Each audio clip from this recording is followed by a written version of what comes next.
A very warm welcome to all of you over a very profound platform that is JK Civil Services.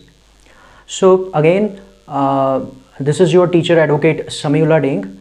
आज हम topic जो है हमने जो start करना है वो जो लास्ट हमने अपनी वीडियो में जो टॉपिक हम रिवॉल्ट 8057 का जो पढ़ रहे हैं उसके जो कॉजेज़ है कॉजेज़ को हमने आगे फर्दर कंटिन्यू करना है.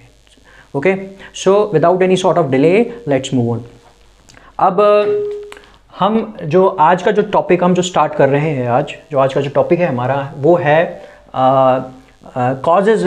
जो हमने रिवॉल्ट 8057 का जो हमारा जो सेकंड है, पहले हमने पढ़ा था पॉलिटिकल कॉजेज़. ठीक है, पॉलिटिकल कॉजेज़ को हमने अपनी प्रीवियस लास्ट जो हमारी वीडियो थी उसमें हमने उसको एक्सप्लेन किया. आज जो है हमारा वो है नेक्स्ट जो है कॉज है मिलिट्री कॉज. मिलिट्री कॉज जो है एक बहुत ज़्यादा आप कह सकते हो एक बहुत ज़्यादा इम्पॉर्टेंट कॉज बनता है और इसको हम थोड़ा डिटेल में पढ़ेंगे. उससे पहले कुछ फैक्ट्स को हम डिस्कस करेंगे कि मिलिट्री कॉज किन कंडीशंस या किन हालात में जो है मिलिट्री कॉज जो है बना. पहला जो आ गया कि इसमें क्या था, जो ईस्ट इंडिया कंपनी थी, ईस्ट इंडिया कंपनी मीन जो ब्रिटिशर की फोर्सेस थी, उनमें जो इंडियंस थे जो वहाँ पे एम्प्लॉय थे, जहाँ वहाँ पे जो काम करते थे ब्रिटिश की आर्मी में जो वो इंडियंस काम करते थे, उनका जो रेशो था वो कितना था, वो 80% था. अब इससे अंदाज़ा आप लगा सकते हैं कि इसका मतलब है ये बहुत ज़्यादा जो था रेशो था किसका, इंडियंस का जो ब्रिटिश की आर्मी में एम्प्लॉय थे, रिक्रूट थे, काम करते थे. ठीक है, बट इतना ज़्यादा रेशो होने के बावजूद भी वहाँ क्या होता था कि जो इंडियंस वहाँ पे ब्रिटिश की आर्मी में जो एम्प्लॉय थे उनके साथ जो ट्रीटमेंट था वो ट्रीटमेंट जो है वो ठीक नहीं होता था. उनके साथ भेदभाव जिसको हम कहेंगे डिस्क्रिमिनेशन होता था. उनके कल्चर का, उनके रिलीजन का जो है वो क्या किया जाता था, मजाक बनाया जाता था.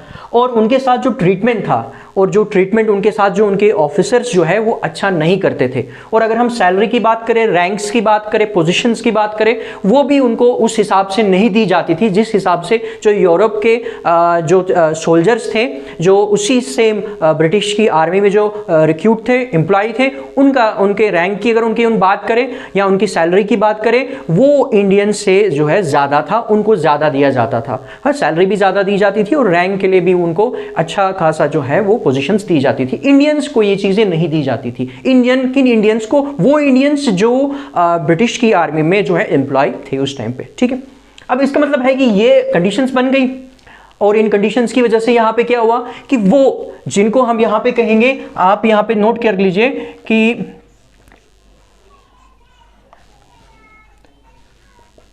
सिपाही, SEPOI, सिपाही मीन जिसको हम अपनी अपनी लोकल जो है हमारा लेमैन की लैंग्वेज में हम जिसको आज कहते हैं सिपाही. ठीक है, आप इसको सिंपल सा ले लीजिए जिसको हम कहेंगे जो सोल्जर. ठीक है, जो इंडियन जो वहाँ पे जो थे सोल्जर्स थे जो ब्रिटिश की आर्मी में काम कर रहे थे, वो जो है उनके साथ जब ये कंडीशंस क्रिएट हुई, उनके साथ जब ऐसा ट्रीटमेंट हुआ, तो यहाँ पे उसी तरह जिस तरह पॉलिटिकल कॉज में हमने देखा कि पॉलिटिकल कॉज में विक्टिम कौन बना, पॉलिटिकल कॉज में डिससेटिस्फाई कौन हुआ, पॉलिटिकल कॉज में जो रूलर्स थे, इंडियन रूलर्स, वो डिससेटिस्फाई हुए. यहां पे क्या हुआ, यहां पे डिससेटिस्फाई कौन हुआ, यहां पे डिससेटिस्फाई हो रहे थे. अब आहिस्ता से आहिस्ता वो कौन हो रहे थे, वो इंडियन सिपाही, वो इंडियन सोल्जर्स जो ब्रिटिश की आर्मी में जो है फोर्सेस में काम करते थे.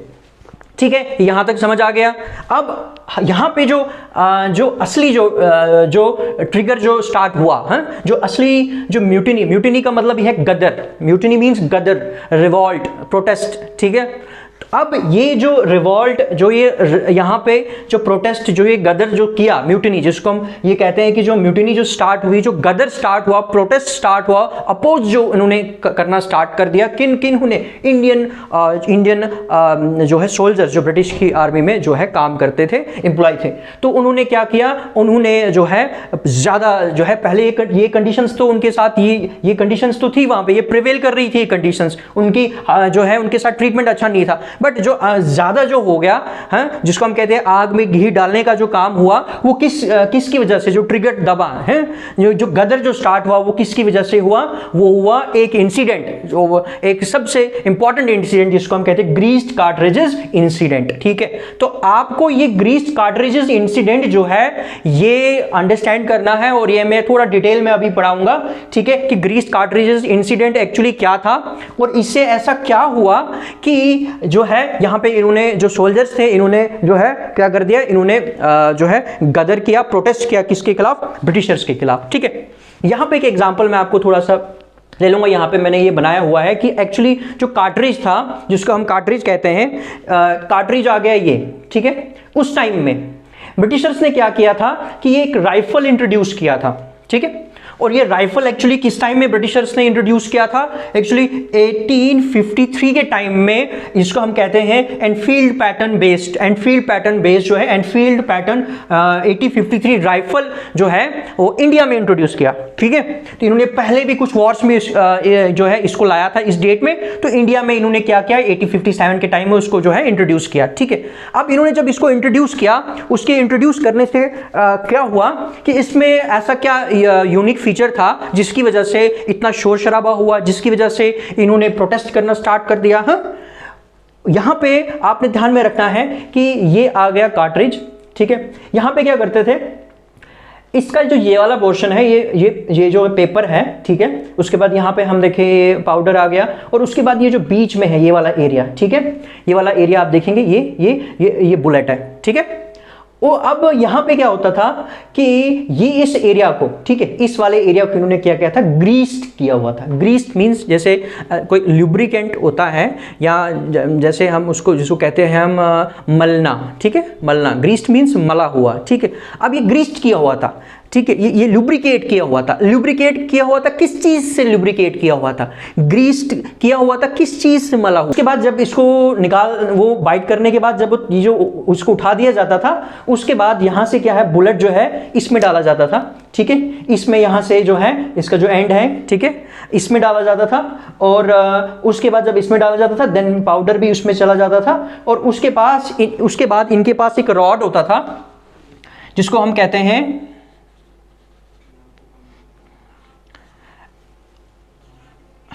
RAM rod. ठीक है, इसको हम क्या कहते हैं, रैम रॉड। ठीक है, ये एक रॉड टाइप का होता था। ठीक है, एक रॉड टाइप का होता था, रॉड जैसा।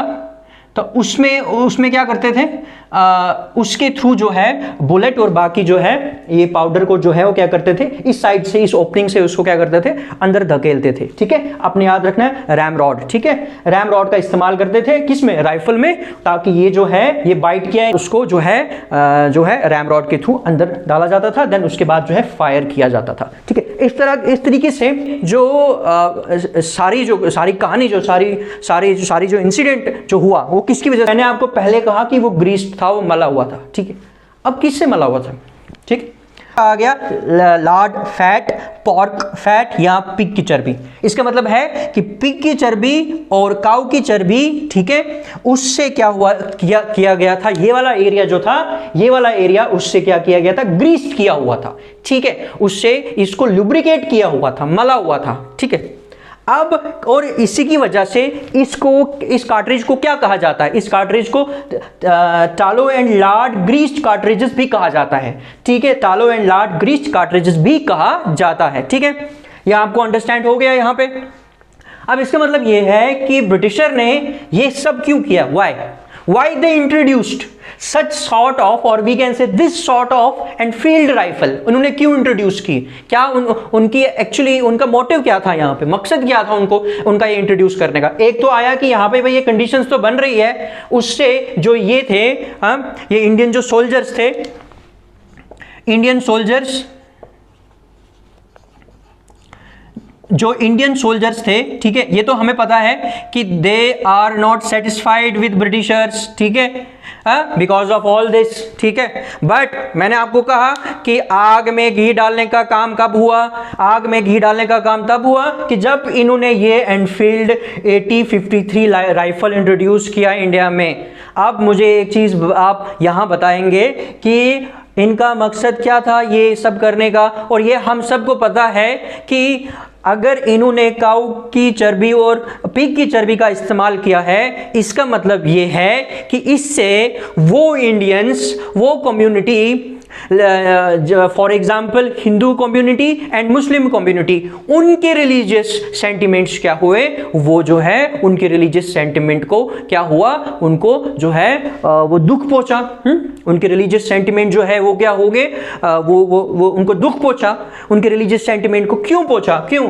क्योंकि ये हमें भी पता है कि मुस्लिम्स जो है पिग का जो है पिग का जो फैट, जो मीट है, जो भी है, उसको जो है पवित्र, जिसको हम कहेंगे एक सही जानवर जो है, मतलब इससे जो है परहेज करते हैं, प्रोहिबिटेड है। और काऊ को बड़ा जिसको हम कहते हैं बड़ा माना जाता है रिलीजियसली, उसको बड़ा पवित्र समझा जाता है as far as Hindu mythology is concern. ठीक, यहाँ हम बात करें हिंदू कम्युनिटी में उसको बड़ा इसका इंपॉर्टेंस है। तो इसका मतलब है कि ये जो फैट्स इन दोनों एनिमल्स की इस्तेमाल की गई, ब्रिटिशर ने जो उसे ग्रीस्ड किया, उनका मकसद यही था कि इनकी फीलिंग्स को, रिलीजियस फीलिंग को क्या करना, हर्ट करना, इनकी रिलीजियस फीलिंग को हर्ट करना। ठीक है, अब इन्होंने ये सब किया तो उससे तो लोग, मैंने वही कहा कि ज्यादा उनके खिलाफ प्रोटेस्ट करते हैं, वो ज्यादा डिससेटिस्फाई होते हैं। ठीक है, इन्होंने ऐसा क्यों किया, व्हाई?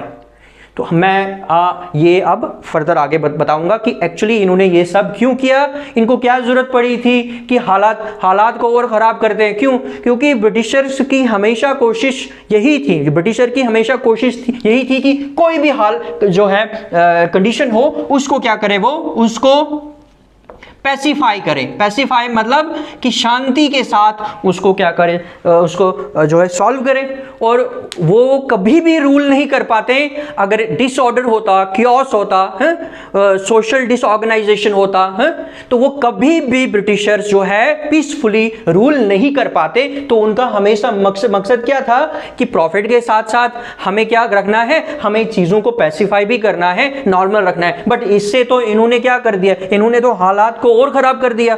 अब इसका मतलब यह है कि हालात को जब और खराब कर दिया तो इसका मतलब है कि इसके पीछे भी इनकी कोई ना कोई कॉन्स्पिरेसी रही होगी। और वो क्या कॉन्स्पिरेसी थी, वो कॉन्स्पिरेसी क्या थी उनकी कि ये सब क्यों किया इन्होंने? क्यों? क्योंकि इनका एक ही मास्टर प्लान होता था हमेशा ब्रिटिशर्स का। वो क्या था, यहां पे मैं अभी लिख देता हूं, वो क्या था,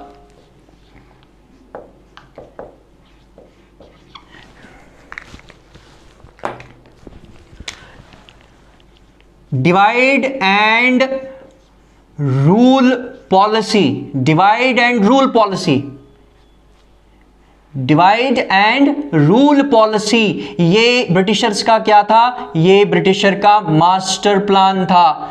क्या था ब्रिटिशर का master plan? Divide and rule policy. और इसी डिवाइड एंड रूल पॉलिसी के थ्रू वो क्या करते थे, और यही डिवाइड एंड रूल पॉलिसी के थ्रू ही इन्होंने इंडिया में इतने इयर्स तक क्या किया, रूल किया। और बहुत इकोनॉमिकली बहुत बेनिफिट हुआ उनको, बहुत बेनिफिट हुआ। It is actually approximately it is estimated that कि उन्होंने 60 लाख करोड़ जो है, अप्रॉक्सीमेटली आप लेके चलिए, ठीक है, जो है 60 लाख करोड़ यहां से वेल्थ जो है वो ड्रेन किया था। ठीक है, जस्ट अप्रॉक्सीमेटली एक आइडिया जैसा है। ठीक है, इससे ज्यादा भी हो सकता है। इसका मतलब यह है कि वो कैसे सक्सेस हुआ, इनका इतना ज्यादा जो इनको फायदा हुआ, वो एक ही सबसे बड़ा biggest master plan divide and rule. अब मैं आपको बताऊंगा कि डिवाइड एंड रूल उन्होंने जो है वो कैसे किया और इसको कैसे प्ले में लाते थे डिवाइड एंड रूल को, और ये सब करने की क्या जरूरत थी, उनको हालात को और खराब करने की क्या जरूरत थी। मैंने आपको बताया वो पैसिफाई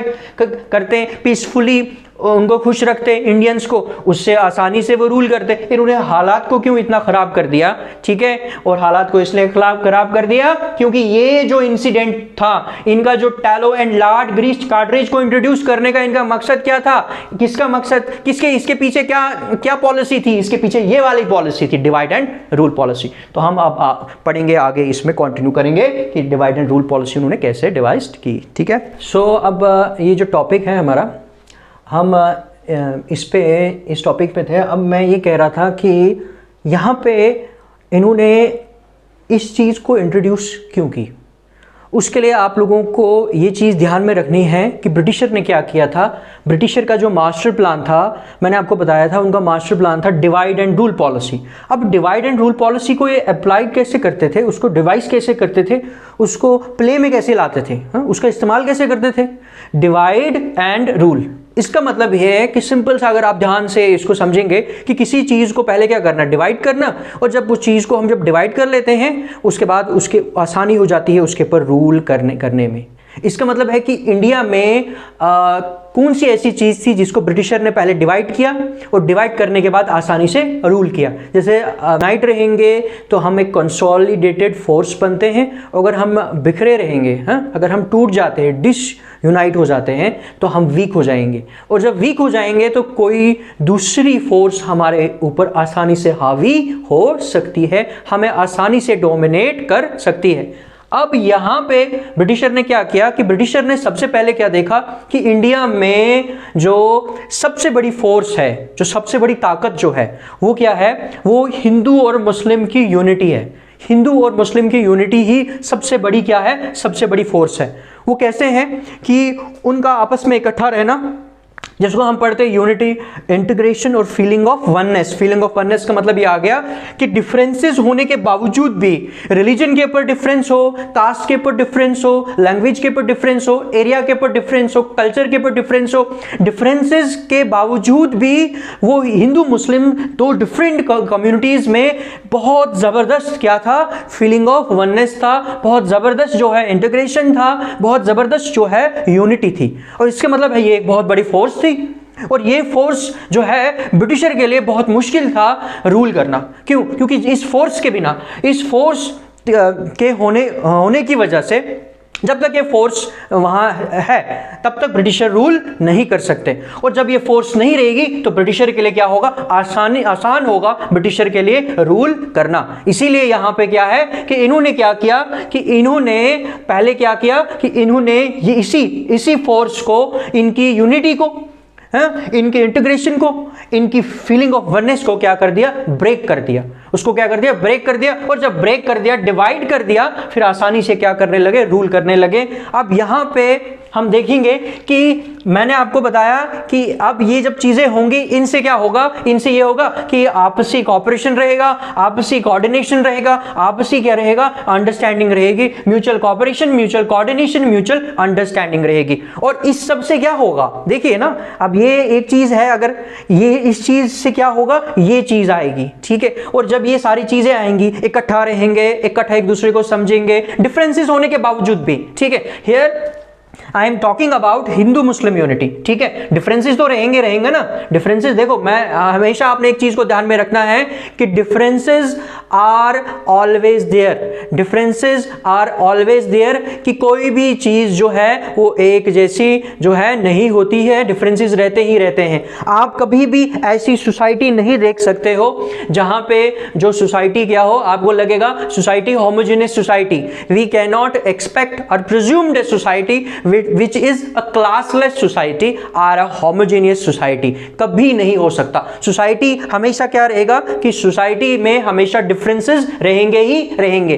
तो इसका मतलब है यहां पे ये कि इससे क्या बेनिफिट होगा, आपसी जब मेल मिलाप होगा, आपसी अंडरस्टैंडिंग होगा, ये एक फोर्स क्या पैदा करेगी, कंक्लूजन क्या रहेगा इस सब का, कम्युनल हार्मनी। कम्युनल हार्मनी का मतलब है कि जहां सभी इकट्ठा प्यार के साथ, इत्तेफाक के साथ, पीस के साथ क्या कर रहे हैं, रह रहे हैं, कम्युनल हार्मनी। अब इसका मतलब है ये बहुत बड़ी फोर्स है, ठीक है। ये क्या है, ये एक बहुत बड़ी फोर्स है, और इस फोर्स को तोड़ना बहुत मुश्किल है। और इस फोर्स के, जब तक ये फोर्स है तब तक ब्रिटिशर रूल नहीं कर सकते, ब्रिटिशर रूल नहीं कर सकते। इन्होंने क्या किया, इन्होंने सबसे पहले क्या किया, इस फोर्स को तोड़ा। इस फोर्स को तोड़ने के लिए इन्होंने क्या किया, इस फोर्स को तोड़ने के लिए इन्होंने एक सीड डाला, बोया, किसका, डिसयूनिटी का। और इंडियंस को साइकोलॉजिकली डिस्टर्ब किया, साइकोलॉजिकली डिस्टर्ब किया। और जब इंडियंस साइकोलॉजिकली डिस्टर्ब हो गए, उससे क्या हुआ, उनके बीच में कहीं ना कहीं डिसयूनिटी क्रिएट हो गई। और जब डिसयूनिटी क्रिएट हो गई तो इसका मतलब है जब ये नहीं होगा तो ये भी नहीं होगा, ये भी नहीं होगा, तो वो फोर्स खत्म हो गई, फेड अवे हो गई, और फिर फोर्स जो है वो रही नहीं। और जब वो फोर्स ही नहीं रही तो ब्रिटिशर के लिए क्या हो गया, आसान हो गया फिर क्या करना, आसान हो गया उनके लिए रूल करना। ठीक है, आप देखिए कैसे उन्होंने ये सब किया। मैंने आपको बताया यहां पे कि इस राइफल को, ये जो ग्रीस था, किससे काऊ और फैट की चर्बी से जो ग्रीस था, इसको लाने का मकसद यही था कि इंडियंस को हिंदू और मुस्लिम को क्या करना, साइकोलॉजिकली उनको डिस्टर्ब करना। ठीक है, इसके लिए मैं एक छोटी सी एग्जांपल दूंगा, आपको उसी से समझ आएगा कि कैसे साइकोलॉजिकली डिस्टर्ब होती है दो डिफरेंट कम्युनिटीज। यहां पे सपोज कीजिए कि दो पर्सन है ए और बी। ठीक है, दो पर्सन है ए और बी। अब ये एक डिफरेंट कम्युनिटी से बिलोंग करता है, ये एक डिफरेंट कम्युनिटी से बिलोंग करता है। सपोज कीजिए ये जो है एक हिंदू कम्युनिटी से बिलोंग करता है और ये जो बी है ये मुस्लिम कम्युनिटी से बिलोंग करता है। अब यहाँ पे क्या हुआ कि इनके बीच में ज़बरदस्त बॉन्डिंग है, इनके बीच में ज़बरदस्त अंडरस्टैंडिंग है, इनके बीच में ज़बरदस्त जो है वो अफेक्शन है, सिंपैथी है, लव है, इनके बीच में ज़बरदस्त पीस है। ठीक है, अब यहां पे क्या हुआ कि कहीं पे एक पर्सन आया, थर्ड पर्सन डी ने क्या किया, सोसाइटी में दंगे फैलाए, सोसाइटी में दंगे फैलाए। किसने, डी ने। ठीक है, जब डी ने सोसाइटी में दंगे फैलाए, ठीक है, दंगे किसके बीच में उन्होंने फैलाए, इन्हीं दो कम्युनिटीज के बीच में दंगे फैलाए, किसी भी फैक्टर को लेकर, किसी भी फैक्टर के ऊपर उन्होंने की, उस डी ने क्या किया, सोसाइटी में दंगे फैलाए। और जब दंगे हुए, सोसाइटी में डिस्टरबेंस हुआ सोसाइटी में, उससे क्या लगता है आपको बच्चों कि ए और बी जो है इनके बीच में वो रिलेशन रहेगा ही रहेगा? हाँ रहेगा, में भी रहे, मगर मैक्सिमम टाइम क्या होता है, मैक्सिमम टाइम ये होता है कि रिलेशन थोड़ा जो है वो क्या होने लगता है, टूटने लगता है। इन्होंने तो आपस में एक दूसरे के खिलाफ कुछ किया नहीं है, डी ने किया। ठीक है, डी ने क्या किया, हिंदू और मुस्लिम के बीच में जो है क्या डाला, दंगे स्टार्ट करवा दिए। इससे क्या हुआ, इनका रिलेशन थोड़ा सा जो है अफेक्ट हुआ। इसका मतलब है साइकोलॉजिकली ये थोड़े डिस्टर्ब हो गए। वो कैसे डिस्टर्ब हो गए कि मैंने आपको पहले बताया कि हिंदू मुस्लिम क्या है, हिंदू मुस्लिम डिफरेंस है किसका, रिलीजन का डिफरेंस है।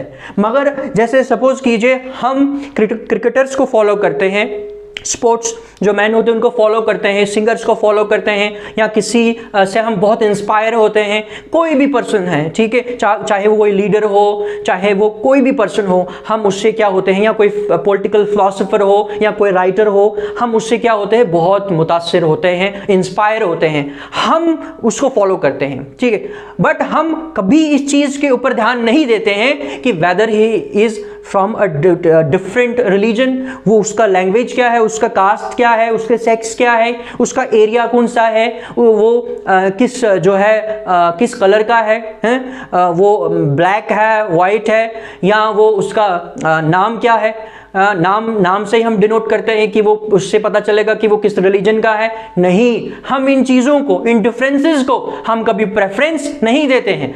हम क्या करते हैं, हम उनको फॉलो करते हैं। इसका मतलब ये है कि ये हमारी एक क्वालिटी है, बीइंग अ ह्यूमन, ये हमारी एक क्वालिटी है कि डिफरेंसेस हमें पता है कि सोसाइटी में रहेंगे ही रहेंगे, बट डिफरेंसेस के ऊपर हम क्या करते हैं, हम कभी भी डिस्क्रिमिनेशन को प्रैक्टिस नहीं करते हैं। बट यहां पे इसने क्या किया, डिफरेंसेस जो है के ऊपर डिस्क्रिमिनेशन प्रैक्टिस किया और क्या कर दिया, डिसयूनिटी वाली बात कर दी इसने। और जब डिसयूनिटी वाले हालात क्रिएट कर दिए तो ये जहनी तौर पर क्या होंगे, इनका रिलेशन जहनी तौर पर क्या होगा, इफेक्ट होगा। और जब इफेक्ट होगा उससे क्या होगा कि आहिस्ता से आहिस्ता टूटने लगेगा, क्योंकि अब ये अवेयर हो गए। मैंने वही कहा कि अगर हम किसी पर्सन को फॉलो करते हैं, अगर हम उसके रिलीजन को ध्यान में रखें तो हम तो कभी उसको फॉलो ही नहीं करेंगे। उसके कास्ट को अगर हम ध्यान में रखें हम तो कभी फॉलो नहीं करेंगे, हम बोलेंगे नहीं हमारी कास्ट का नहीं है, हमारे रिलीजन का नहीं है, हमारी लैंग्वेज नहीं बोलता है, हमारे कल्चर के साथ रिलेट नहीं करता है, हम इसको क्यों फॉलो करें? बट हम ऐसा नहीं करते हैं। क्यों? क्योंकि हमारे अंदर एथिक्स है, हमारे अंदर वैल्यूज है, क्योंकि हम एक ह्यूमन बीइंग है।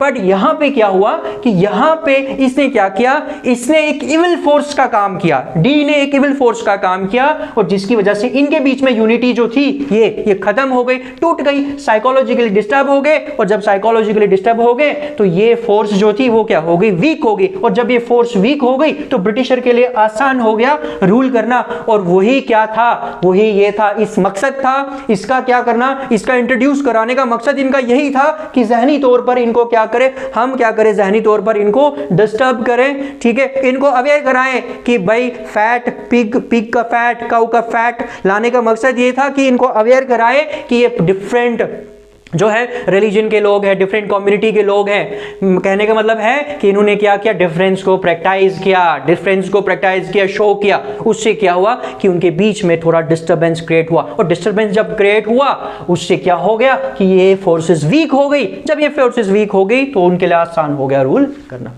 सो आई होप कि आपको समझ आ चुका होगा इनका पर्पस क्या था।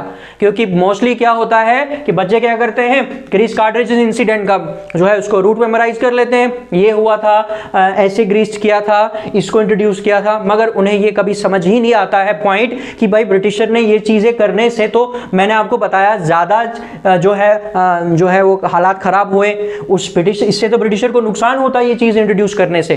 बट उन्होंने क्या किया, इन्होंने इंट्रोड्यूस क्यों किया, इन्होंने इंट्रोड्यूस इसलिए किया ताकि अपनी इस वाली पॉलिसी को क्या कर सके, वो प्ले कर सके, उसको जो है उसका इस्तेमाल कर सके और आसानी से रूल कर सके।